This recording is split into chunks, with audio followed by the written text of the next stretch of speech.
Hello, everybody, and welcome to you all. And we are very grateful and acknowledge the enthusiasm on a Saturday evening for all those audience who have joined us live. And we have been running this Foxy official podcast series, Gyan Pravah, in a very successful manner, having great people with us from different avenues of life. And I'm sure even if you go back and listen to some of those, it's a great learning experience with our own people, our own circle, interviewing everybody else. So I would start by, first of all, thanking our president, Foxy, Dr. Tandulwadkar, madam, a great achiever. Um, I sometimes feel that even after so many introductions, I still know want to say something more decorative in her praise, and I always fall short of words. She is a woman who has done exceptionally well, first of all, professionally. She does everything: obstetrics, gynecology, laparoscopic surgery, IVF, and now the most advanced therapies related to stem cell therapies. So, a very, very advanced, polished visionary. I would say that, and plus the year that we had this year of Foxy was probably one of the most successful years, especially in the term of training of younger people, I would say. So we touched a lot of people. All the programs were designed in such ways that we actually could penetrate to those smaller towns, people who are very remotely located and who are very disconnected from the Foxy otherwise. So if anybody who's listening to us wants to get more connected, please get attached to one of these programs, which we are running very successfully this year. And thanks to Madam. And before I speak up more about our guest, Dr. Vijayanti Srinivasan from Hyderabad, I would request Dr. Sunita to say a few words, please. Thank you. Thank you, Anu. I still remember 29 January. The opening batsman was Anu, and it was one of the beautiful podcasts. She did it. And we were wondering, oh my God, today is the first when we will cross 300. And today we have crossed 300. It's very successful journey. Thanks to all you lovely chairperson who have taken this as one of the main project and everyone, Vijayanti.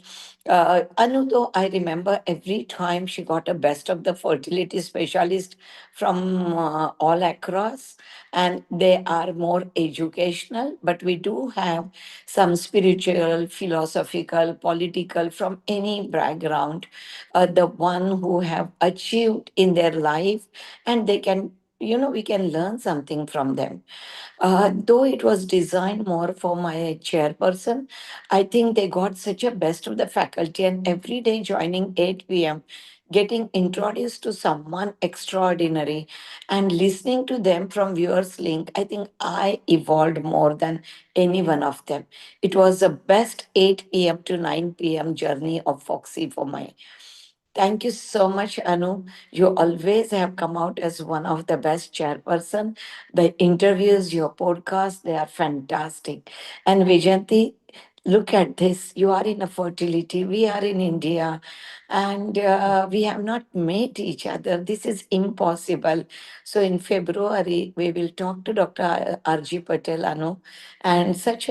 See, the ISA or anything, it has to be academically very high, and knowing the amount of work you are doing, you need to be here to train the youngsters, to motivate, to teach. And that's why now I'll pull you in ISAR definitely, because I'm taking over as a president in February. Yes. Thank you, ma'am, for that kind words and wonderful opportunity which you have, given me. Thank you, and very very nice introduction. As usual, as all your initiatives are, I'm very very fortunate to be here today in this Gyan Pravah series, and I can't. I mean, I'm indeed very privileged and honored, and I'm very fortunate because Anu was mentioning who has done this program before, and I can't thank her enough, and thank you enough for this opportunity. Thank you. And, even I need to thank Anu for this, for having you on this podcast and introducing both of us to each other. Thank you. We all need to thank you, madam. You have really created a fantastic, you have really promoted the chairpersons a lot this year, I would say. Mm. So thank you specifically for that, madam. I would now formally introduce Vijay. So Dr. Vijayanti Srinivasan leads the fertility services in KIMS, a premier multi-speciality hospital in Hyderabad. She holds the MRCOG and the certificate of the clinical training from the UK with advanced training in reproductive medicine at Leeds and at St. Bartholomew's Hospital. So we share that connection. Leeds. So the first episode of Gyan Pravah, the guest was Adam Ballin, who is the teacher of Vijay.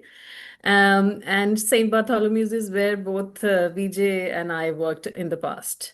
A master's graduation in clinical embryology from the University of Leeds. She's also RCOG recognized subspecialist in the subject of reproductive medicine and surgery.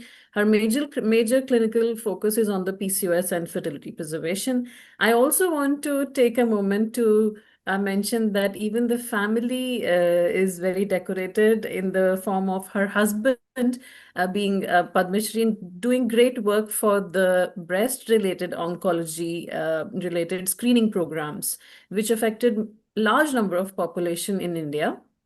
And the decision that Vijayanti has made to go back from UK to India, actually always I think of her when I get calls from India, somebody needs some advice, and I always say that you can talk to me, and the second person is Vijayanti. So I think we will focus on that a lot, and I've told a lot of those people to see this episode today. So we'll start shortly. Do you Thank want to you. say something? Yeah. Thank you, Anu, for that kind introduction. It's been amazing knowing you and this short time which I have known you. Thank you. Thank you. Thank you. And I'll join the viewers link now. And Thank both you. of you enjoy your time together. Thank Thank you, you. madam. Thank you so much, Thank madam. So, yes, so the podcast questions I'll be starting with them, Vijanti. Before I ask you any question, do you want to share any thoughts about the journey that you had from back from UK to India and the big decision you took? Yes. Actually, I did my undergraduate and postgraduate training in India, and then I moved to UK in 1997. So I trained and worked in UK close to 12 years. I did my structured training in obstetrics and gynecology for 5 years, leading to CCT. And as you know, we need CCT to work as a consultant in the UK. As my special interest was reproductive medicine, I did a clinical fellowship at the Leeds Reproductive Medicine Unit, and I was very fortunate to work with leading figures like Professor Adam Ballin, who is a world authority on PCOS. And the day I knew that I was selected in the interview to work in this unit, my joy knew no bounds. And my very first day on the unit, I still remember, was way back in May 2003, when Professor Ballin had just come back from his Rotterdam meeting, having put forth the Rotterdam criteria for PCOS. So there was a lot of excitement on the unit, and it was a great place to work. And I was there for 3 years doing my clinical fellowship. And I would say that I had enjoyed every minute of my time there. And while at Leeds, I also took the opportunity to do my master's in clinical embryology. And we had Professor Helen Picton, who headed the research unit at Leeds. So I did my master's in embryology, and her interest was in oocyte and embryo development. And so my thesis was on oocyte, cellular and molecular markers of oocyte quality. We worked on metabolomics. And then I moved on to do my subspecialty fellowship at Barts in London. That is where, this connect comes.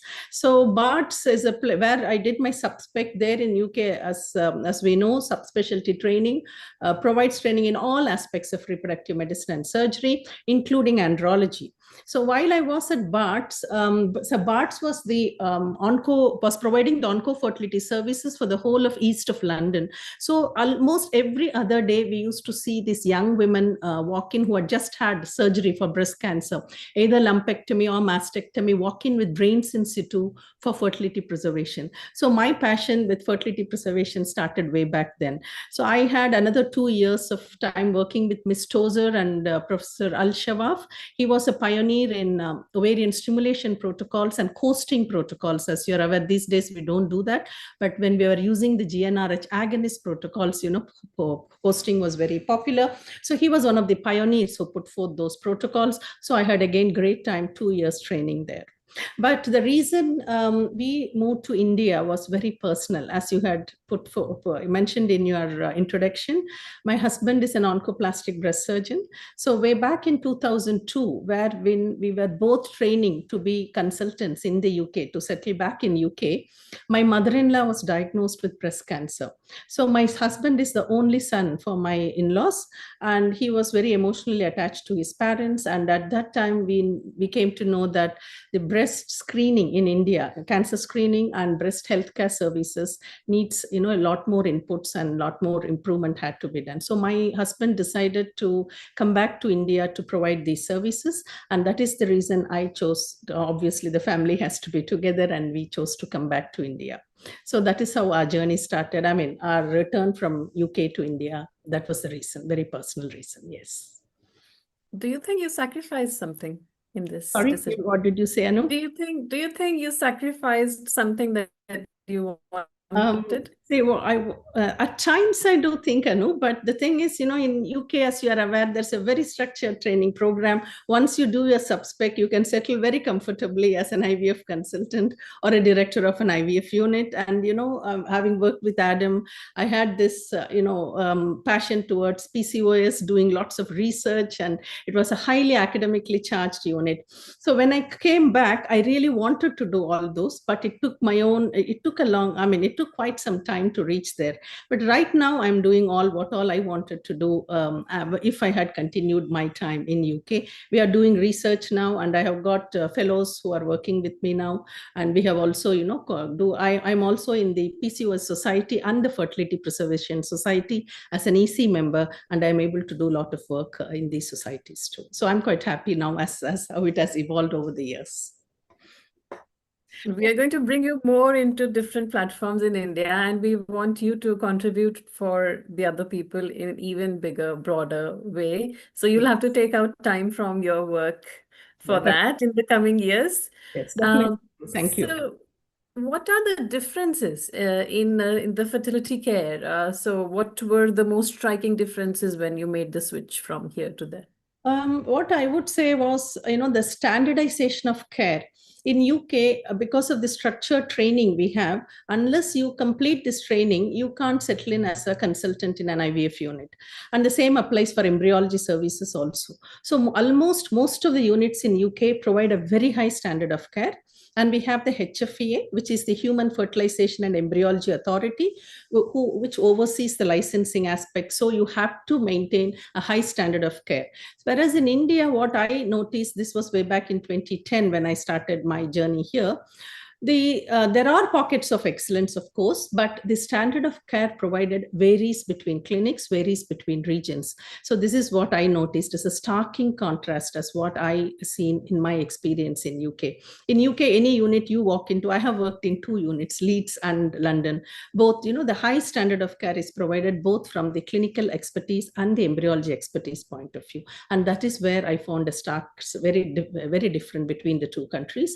The second aspect from the patient point of view is that in UK, it is all state funded. So the number of cycles, of course, which is funded is based on, we used to call as postcode lottery. If you are in certain region, it will be 1 cycle, so more than 1 cycle is another region. Whereas in India, it is self-funded. This means that it restricts the number of women who can avail the fertility services. So that again is a stark difference, what I found between UK and India with regards to the patient care. So these from the provider aspect and also from the patient aspect, these are the 2 differences, which was very starkingly different. That's what I found. The second difference that you've mentioned has kind of decreased now that you're in India for many years and I am in London. Yes. In the way that a lot of patients are self-paying here as well now, because they don't get, first of all, enough number of tries, or they are not qualified for the criteria of their commissioning group, or so for the simple reason that, for example, somebody wants to do PGT and it is not in NHS. So, the many reasons why people do self-funding here also. Okay. And I think it's only getting bigger in future. So Now, before going to my next question, I actually would want to ask you, Yes. just like you already has this trait in your family that your husband has been doing a very selfless work. So, do you think you can use the current platforms like Foxy or ISAR and decrease this difference and do some leadership work in that? Because you understand the system to a great depth because you have really worked very deeply in UK and very deeply in India. It's not a superficial circle that you were in UK or India. So you know that the differences are so big, and it's only the future is only changed by people in the present. So you're one of those. I always have been seeing you as, you just need to take time and the correct platform, and you can really guide to create some level of structure in the form of we need people to create something like HFEA in India, isn't it? Yes, true. Yeah. The licensing, exactly. HFEA, exactly. I can't agree with you more. I know, yes, we need it. But having said that, recently the ART guidelines have come into force. This is 2022. Post the guidelines, we know that there are certain specificities the clinics and the clinicians who are going to be working in these clinics need to follow. So that is the first step forward in the right direction, is what I would want to say. So yes, definitely we need more better guidelines and better, guidelines are being now put forth by ISAR, Foxy, and IFS for that matter, with regards to the different, for both the clinicians and the embryologists. But we could definitely do more with regards to the regulatory aspect, as you have. Yeah, regulatory. So I'm like, that's what I'm talking about. Like HFEA is basically a regulator.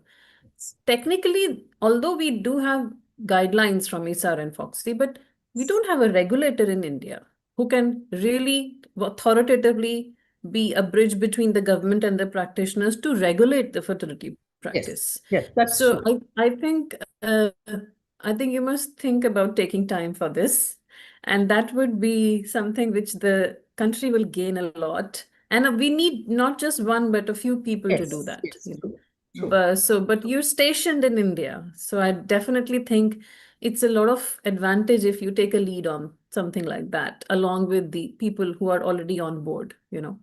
So, so now I would want to ask you some more academic questions. So tell me about your practice in fertility preservation and PCOS one by one. How have you seen the evolution in the practice of both of these? Yeah. With regards to PCOS, it is very common in India. 1 in 5 women suffer from Yes, is it? PCOS. So when we look at PCOS, still it is considered, the misconception is it is still considered as a reproductive issue, whereas it is broader than that. It is a metabolic endocrine disorder, and a lot of work needs to be done. And in India, metabolic syndrome is very common, and all the metabolic, we are the diabetic capital of the world. So PCOS is very common, and metabolic aspects related to PCOS has to be looked into and has to be addressed. And right now we need to do a lot of work with regards to this.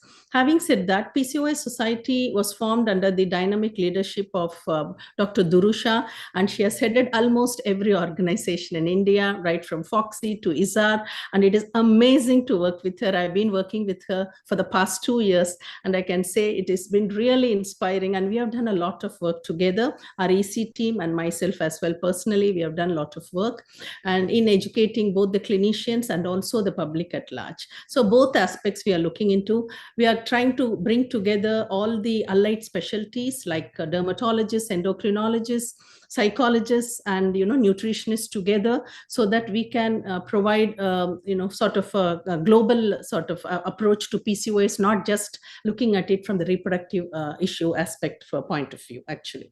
So having said that, this next week I'm doing a combined meet with the psychologists in the Hyderabad Psychology Association along with the PCOS Society. So we are doing it in pockets all over India from the PCOS Society. So we are doing a lot of work, and we also have courses we are right now, we are also working with the other foreign universities also with regards to the course, to develop the course and all other aspects too. So a lot of work is being done from that aspect. So again, with regards to, there are two aspects, as I said, one is clinicians and second is the public, and both aspects needs to be looked into if you want to offer that care, to PCOS women. Yes. And about the fertility preservation. So, yeah, with regards to the fertility preservation, there are three aspects. One is, onco-fertility. The second is, fertility preservation in benign conditions like rheumatological diseases, hematological diseases like thalassemia, where women need bone marrow transplant. Before that, we need to address the fertility. And also with regards to gynae conditions like endometriosis. Now, the third aspect is social egg freezing. But in India, what has happened is social egg freezing is happening, has been happening now, I think, for the past few years, I think 7 years, 8 years. But with regards to onco-fertility and the other benign conditions which need fertility preservation, we still have a long way to go. But as I said, from the time I have been back in India since 2012, we have been offering onco-fertility services to because I work in a tertiary unit. It has worked well for me. We have got the oncology unit, and my husband also, as I mentioned, is in the oncology team. So we have been doing providing these onco-fertility services for quite some time. But the main challenge in India is still to involve the oncologists, the medical oncologists, surgical oncologists, to create that awareness. There are lots of knowledge gap and information gap between oncologists and the fertility specialists. So this gap has to be bridged. And the way to do is to create awareness, do conferences, work with them, and create the onco-fertility team, the onco-fertility services. So that is where the gap is. And we need to, again, bridge that gap. Having said that, Fertility Preservation Society of India, we have, again, under the visionary leadership of Dr. Nalini Mahajan. She was a founder president. It was again started 12 years ago. And they have also been doing a lot of good work over the years to create awareness between oncologists and fertility specialists. And I have been with them again for the past few years. And again, we do lots of programs to create awareness about fertility preservation. So regarding the onco-fertility preservation, are you doing any ovarian tissue preservation? Yes, that's a good question. In India, majority of the fertility preservation services is mainly gametes, oocytes, and sperm and embryos. But we have recently started doing ovarian tissue cryopreservation. So, I mean, there are two ways: vitrification and slow freezing. And I'm sure in UK you're doing slow freezing. Am I right? And because So slow freezing. Now it's vitrification in some, yeah.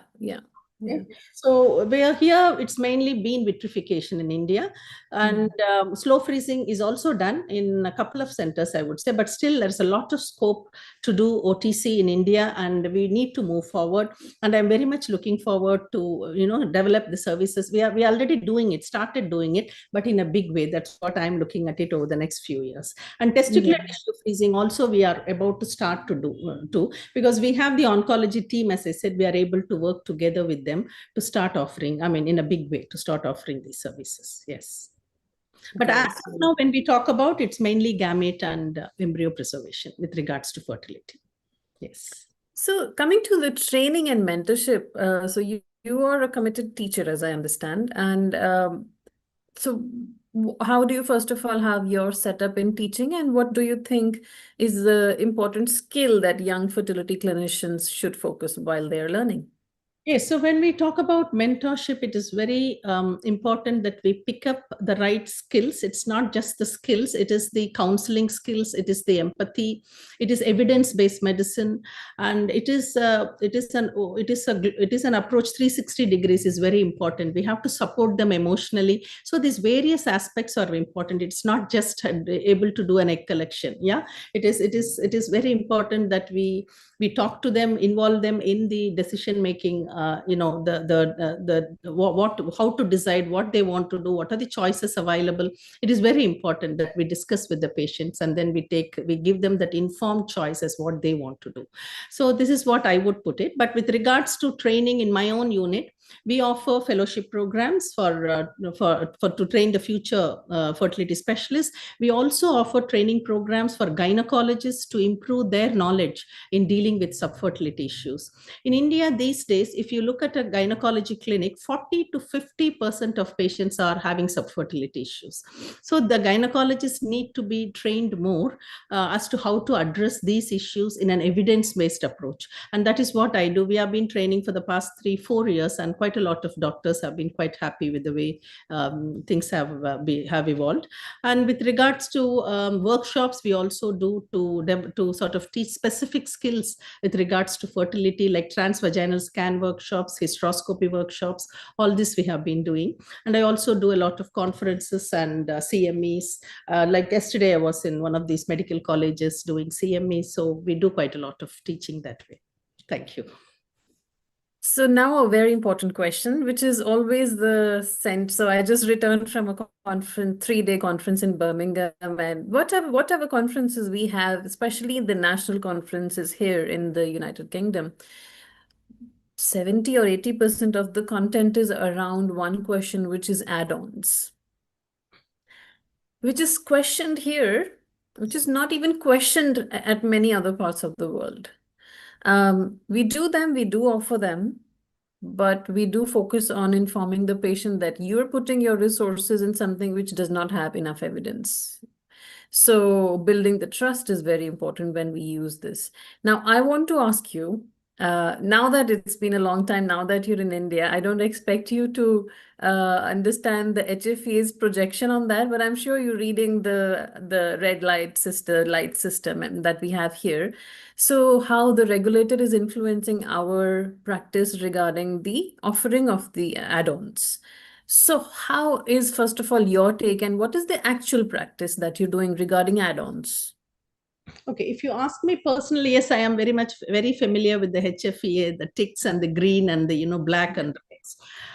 With regards to the practice, personally, I would say I don't involve in offering too many add-ons. To be honest, I don't do most of it. To say thin endometrium, I do get asked quite often, do you not offer right from medication to subendometrial injection of PRP and the stem cells and all this, but I have refrained myself from doing all those. But the main thing is the laser assisted hatching is something we are offering to certain subset of women. But with regards to anything other, specifically PGTA, again, we do offer with adequate counseling. Yes, we know there are fallacies with PGTA, with offering PGTA. PGTM and PGTSR, of course, we are offering. But with regards to PGTA, we do counsel them adequately and then offer.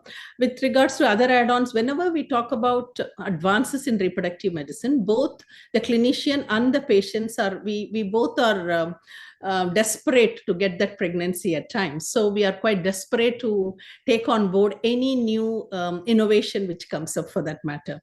But I would say any innovation, unless we know that it is evidence has proven that it makes a difference when we are going to use that technique, I wouldn't take it in my practice. Say, for instance, I don't have a time-lapse imaging system. And with regards to witnessing systems, these days in India, the RI witnessing, we call it as, it has come up, the electronic witnessing systems. But we have always used witnessing systems in our unit. With regards to manual witnessing, which I always practiced in UK, way back, where two embryologists always are there whenever a gamete or an embryo is moved from one dish to another. So we have always followed that through. So as long as you are very diligent in your work, in what you are offering, and with regards to the evidence-based medicine, documentation, and following protocols, these are the things what we follow. But add-ons, I use in a very, very limited way. I don't use it that often. But when you look at the practice in general in India, it is upon the clinician and the embryologist as to what they want to offer in their practice. That is how it works. It's very individualized. It is not that everyone is following the guidelines as what you see in UK. It is very different here. So there's a change ever since maybe you left. So it's everywhere we have RI here. Okay. Hardly anybody is doing the manual witnessing here. Now it has become a necessity for us. Uh, but the most important ethical question, which I don't even expect you to answer, but I just leave it for the audience to, reflect on that, would be that the unanswered questions are that when we ask patients to pay, for example, for embryoscope, which in every RCT, well, very strong RCTs have proven there's no extra live birth that you're adding. But it's such a favorite of our team and my favorite toy in the lab. It gives us such a visual perspective of the prioritization of embryo that we think we are adding the value. The problem is that ethical point of view says that you can't ask for the patient to pay extra money for something which is not going to give them higher success rate. And the flip side is, then how does the clinic run such an expensive thing? So if you are running your lab with tools like embryoscope or other things, then you have to get the Yes. profit balance, when especially for people who are running themselves. But you can't ask the money from the patient. As of now, people do pay for that. And maybe not every patient understand that this is not going to really increase evidence base, but not individual is not always a reflection of general population data. So you never know. In a particular case, it may increase, but it is not significant to reflect as an evidence-based outcome of an RCT, for example. So it's very difficult to answer, but I just leave it for everybody to just think through, because this is most of the discussion in the current conferences. In the last 1 year, whenever I have attended a fertility-related panel or a conference, I think this is where everybody gets stuck. We don't have an answer to this, and this is such a central thing, because as you said, there was a patient who said, I would give my arm to get a baby. I mean, they're not bothered with money. They want to do anything to get a baby, right? So it's a very difficult to get answers to such ethical perspectives. Now, I want to come as we move towards the end of our program, and I'm actually shocked how fast 30 minutes have passed already. So now I want to ask you regarding the patients. What are the difference in expectations of the patients in the two practices between India and UK? What are the cultural differences which you had to face? The main differences, I would say, from the provider point of view is that in UK, where the couples are more, I wouldn't just say literate, they are more accepting. Even if there is a negative result coming from the IVF treatment, they are extensively counseled with regards to the success individually based on their prognostic factors. But when it comes to India, the couples expect, their expectations are far more, and again could be to do with the fact that they have limited resources and they want the result in that particular site.